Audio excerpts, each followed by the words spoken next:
Hello, ladies and gentlemen. There's like a few videos I have actually dedicated to showing how Sam Raimi is not the reason why Spider-Man 3 was so horrible. Also trying to clear his name. Sadly, it's not really going anywhere, but hey, as long as someone's here to even talk about it, that's what really matters. So now I'm going to actually point my views to someone I truly dislike, Avi Arad. So, with Avi Arad, it seems like his connection to Spider-Man has truly went way in deep.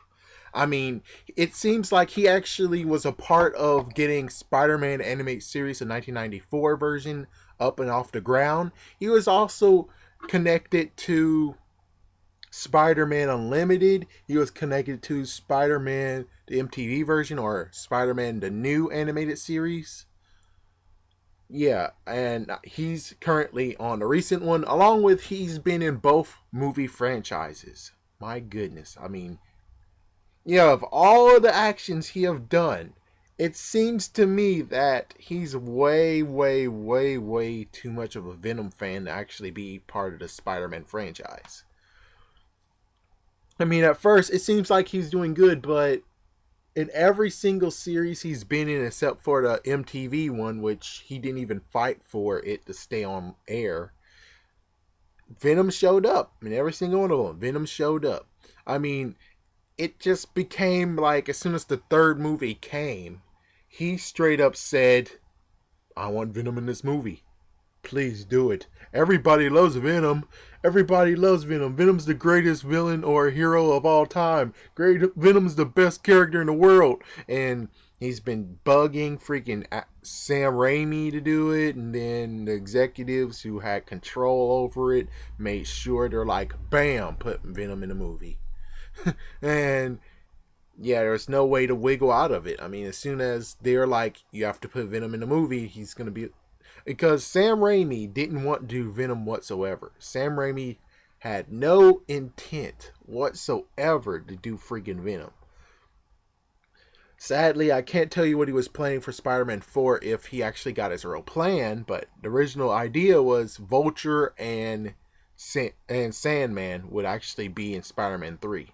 As for Spider-Man 4, it is no real idea what he was going to plan. As for the one that occurred, we do know what happened with that one, which shows even more. He wanted Vulture in the movie. He so wanted Vulture in the movie. And to actually be nuts so about it and say, oh, we're doing Sinister Six. And he's like, hey, look, Vulture wings. Hey, look, Sam Raimi. The thing that you wanted to do so badly, here it is. And it basically is like, dude, really? Of course, he looked at the movie and he was like relieved and he enjoyed the movie, but really, no, dude. I mean, he felt exactly how we all still feel. Even if we look at the movie and we hear him say, "Oh, he enjoyed the movie. It was a good movie." It doesn't really do anything because you need closure, man. That's the one thing you really need within stuff is closure. Like for instance, even in Scary Movie, they make the funny idea that movies don't make killers. It's when you cancel TV shows you make killers. So, and I would like to say even movie franchises too make killers. Because I'm not going to turn into a killer, no. I'm just saying the fact of there is something to just canceling something without having closure. True closure. Things that just ended abruptly, like for instance Spider-Man Unlimited, that's not cool. Luckily, Spider-Man New Animated Series, MTV series, it worked out. Technically they didn't want that to happen. They were gonna figure out some way to bring them back, but that's one way to actually make sure that it was already, you know. As for the original series, well, the 1994 series, it ended well, but we still didn't get to see him get reunited to Mary Jane, which I would, even though I kind of bought it over the years, now, and I think 2 years ago, I basically came to the point of saying, you know what, this is not a happy ending. This is a sad ending. Yes, he realized that he was a good superhero and he grew and everything. But he didn't get Mary Jane. Yeah, all we saw is just him going to look for Mary Jane. And there's actually a season 6 that was going to happen, but thanks to Avi Arad having a disagreement with someone else, which was the head of Fox Kids, who she's now a head of the hub. Yeah, they had a big disagreement and he got the show canceled. Yeah, I mean, if he was a Spider-Man fan, wouldn't he at least be like, yeah, it needs a happy ending? It's like, yeah, I can argue with you, but it's gonna pain me to actually be like, yeah, this show is getting canceled. No, you should have been like, dude, this pains me so much. I can't let this happen. All right, the next season, go right ahead. Go right ahead. Yeah, I mean, that's one thing is like, if he really was a Spider-Man fan, he would have fought to the death to having it have a good ending, end on good terms. Spider-Man 3 also shows how he sucks on basically making it on good terms. It was completely awkward as frick. Them both coming together, we don't even know if they're dating again or they actually truly...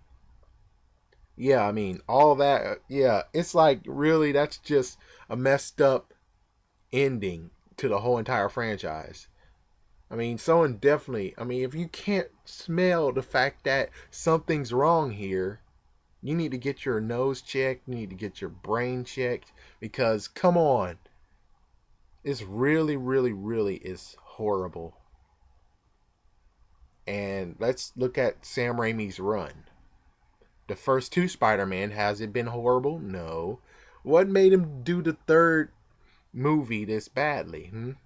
I mean, it wasn't him. It wasn't his fault. We can tell that. He wasn't his fault. He was able to write it. He was good in directing it and everything. But we just, personally, no one really knows unless you actually want me to explain, which I have the videos down below for you to actually listen to all of it.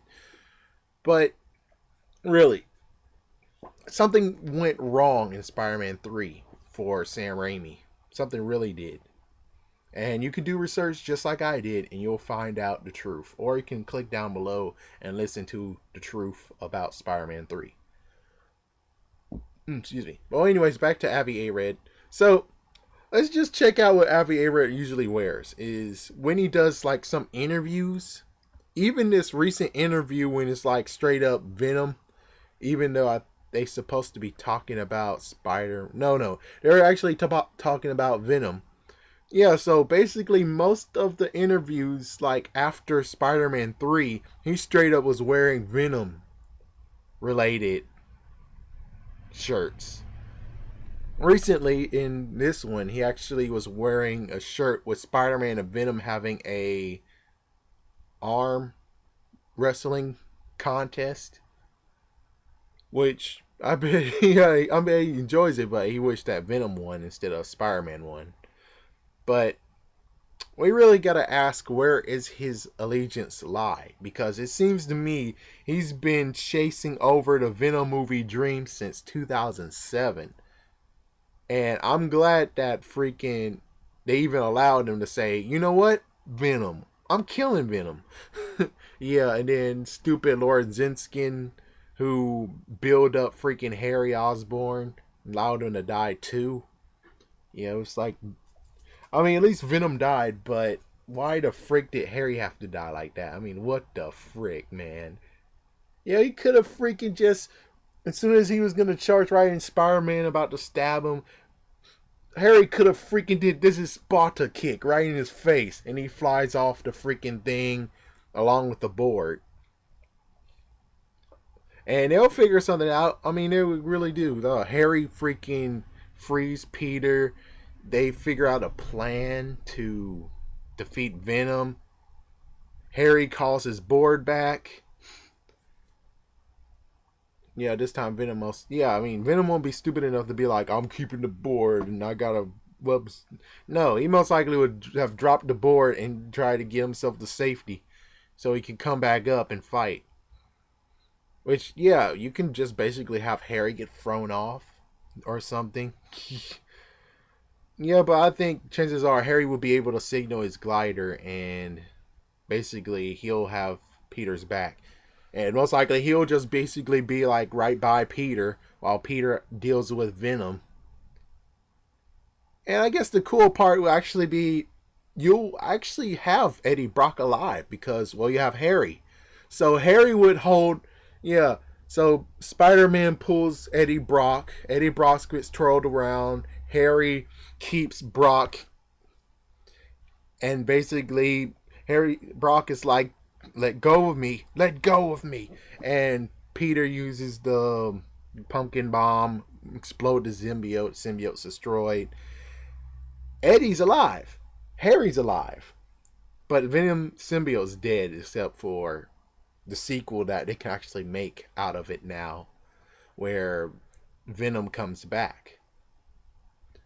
And that would have been a good one too. Just the fact that he would have done it, or basically, yeah, just allow Eddie Brock to die. And I mean, they just have something very interesting they could have done, but sadly, because they really wanted that reboot, this happened. But yeah, the real main thing about this video I'm making is just the fact of Avi Arad seems like he's not on the right side. I mean, me personally, I enjoy the black suit, not the symbiote. Yeah, there's a difference between it. I enjoy the concept of Spider-Man getting a black suit, and it has all that unique characteristics. Before the freaking damn fans were like, "We hate the black suit. The black suit sells. Get rid of it." Yeah, that's when they got the idea of let's turn into a symbiote instead of going in depth on what happened with the suit, because the suit could actually have been a cool concept, but just like what happened with Miles Morales, even though, yeah, this time they didn't get their way, unlike what happened with the black suit. But yeah, we don't really truly know where Avi Arad's allegiance lie. I mean, yes, he's supporting Spider-Man, but is it because Venom is within the Spider-Man universe, and that's why? Because he wants Venom more than Spider-Man? I mean, chances are, if he wanted to, you could just basically make a trilogy of Venom and say, screw Spider-Man. He doesn't even need to be in a franchise.